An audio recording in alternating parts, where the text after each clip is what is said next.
Hi, and welcome to another Type with Me. In this week's episode, I want to build a deno module and I want to publish it for the node.js ecosystem on npm. So, deno to node.js transform, DNT. It's a cool package if you are writing code for deno and you want to transform it and also use it into the node.js ecosystem. The powerful thing about it is that you can use the development experience of deno and then just serve also node.js and the browser and other possibilities there, right? So let's see how we can use DNT to our advantage and then, play around with it. Imagine creating a library that is checking if a number is Fibonacci. And if a number is Fibonacci, then we give it, or we return true, and otherwise we return false, right? So I have some tests in here as well, where we can check if Fibonacci works. So we could say, okay, I have this kind of a test. And then I also can test this out, for example, with 5. And of course, 5 should also be Fibonacci. And 7 is not. Again, to run our test, we can do deno test.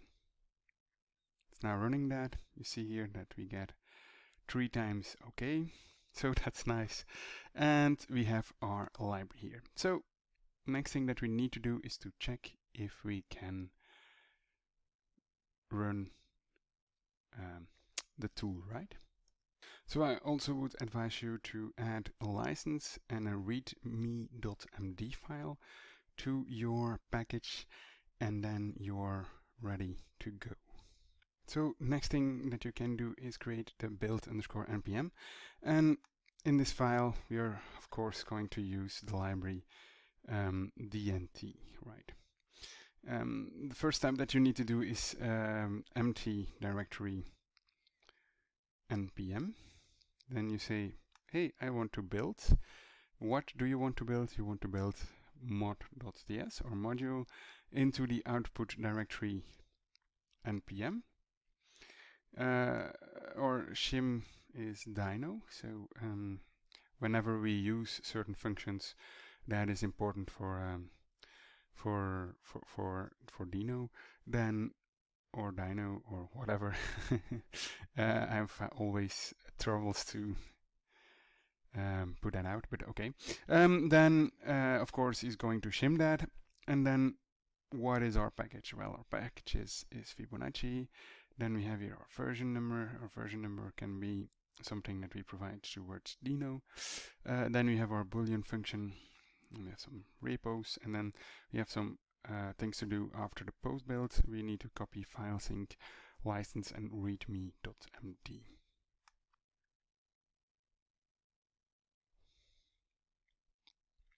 And the great thing, I think, is that you have here an entry point, but if you have a lot of other TypeScript files that are being used within your entry point, is also going to take that into account.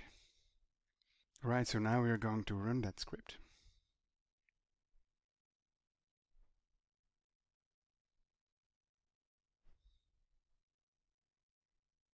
You see here that is transforming it. It's running npm install to install the right packages, I guess. And then we're going to build our project and trying to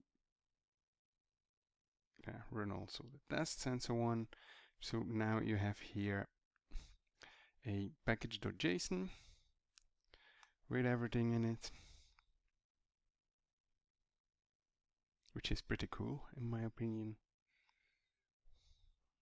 And we have here our source code, which is here our mod.js, and we have here everything else.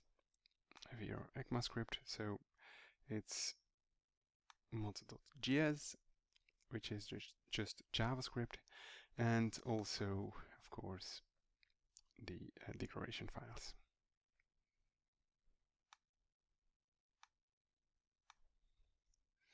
Alright, so next step that you could do is just publish it to npm by doing npm publish and then /npm, which is your package here, right? And you are ready to go. So this is it. I hope you liked it. I hope you enjoyed it and you can do something with it. I think it's interesting that he is creating ECMAScript modules. He's creating the CommonJS on that as well. And that he is taking all that into account to have your test runner right here to run all your tests as well. So very interesting to look into, right? So thank you for watching. Hope you enjoyed it. See you next time. Bye.